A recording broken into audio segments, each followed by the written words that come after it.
ಕೈ ಅಥವಾ ಕಾಲಿನಲ್ಲಿ ಇದ್ದಕ್ಕಿದ್ದಂತೆ ಬಲ ಕಡಿಮೆಯಾಗಿದೆಯಾ? ಸ್ಟ್ರೋಕ್, ಪ್ಯಾರಾಲಿಸಿಸ್ ಅಥವಾ ಸ್ಪೈನಲ್ ಕಾರ್ಡ್ ಇಂಜುರಿ ನಂತರ ಕೈಕಾಲಿನ ಶಕ್ತಿ ಯಾಕೆ ಕಡಿಮೆ ಆಗುತ್ತೆ? ಇದಕ್ಕೆ ಪರಿಹಾರ ಏನು ಗೊತ್ತಾ? ನಮಸ್ಕಾರ, ನಾನು doctor Vinod Patil at Sanmati clinic. ನಾನು physiotherapist. Paralysis, face palsy, Bell's palsy, Parkinson, dystonia, muscular dystrophy ಇದೆಲ್ಲಾನು ನ್ಯೂರಾಲಜಿಕಲ್ ಡಿಸಾರ್ಡರ್ಸ್ ಅಲ್ಲಿ ಬರುತ್ತೆ. ಎಲ್ಲದಕ್ಕೂ ಒಂದೇ ಒಂದು ಟ್ರೀಟ್ಮೆಂಟ್ ಫಿಸಿಯೋಥೆರಪಿ. ಇಲ್ಲಿ ಸಸ್ಪೆನ್ಷನ್ ಹಾರ್ನೆಸ್ ಅಂತ ಇದೆ. ಇದರಲ್ಲಿ ಪೇಷಂಟ್ ಲಿಫ್ಟ್ ಆಗ್ತಾರೆ, ಇವ್ರನ್ನ ಮೂವ್ ಮಾಡ್ತೀವಿ, ಇವರು ವಾಕ್ ಮಾಡ್ತಾರೆ.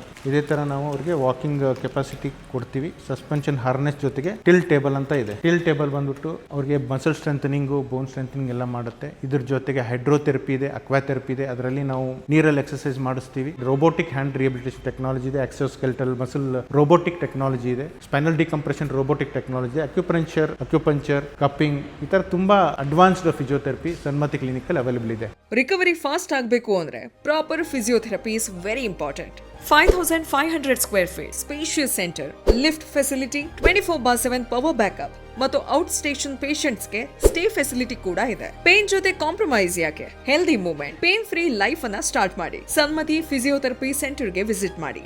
ನಿಮಗೆ ಅಥವಾ ನಿಮ್ಮ ಫ್ಯಾಮಿಲಿಯಲ್ಲಿ ಯಾರಿಗಾದ್ರೂ ಲಾಂಗ್ ಟರ್ಮ್ ಬಾಡಿ ಪೇನ್ ಇದೆಯಾ? ಈ ರೀಲ್ ಅನ್ನ ಅವರಿಗೆ ಶೇರ್ ಮಾಡಿ.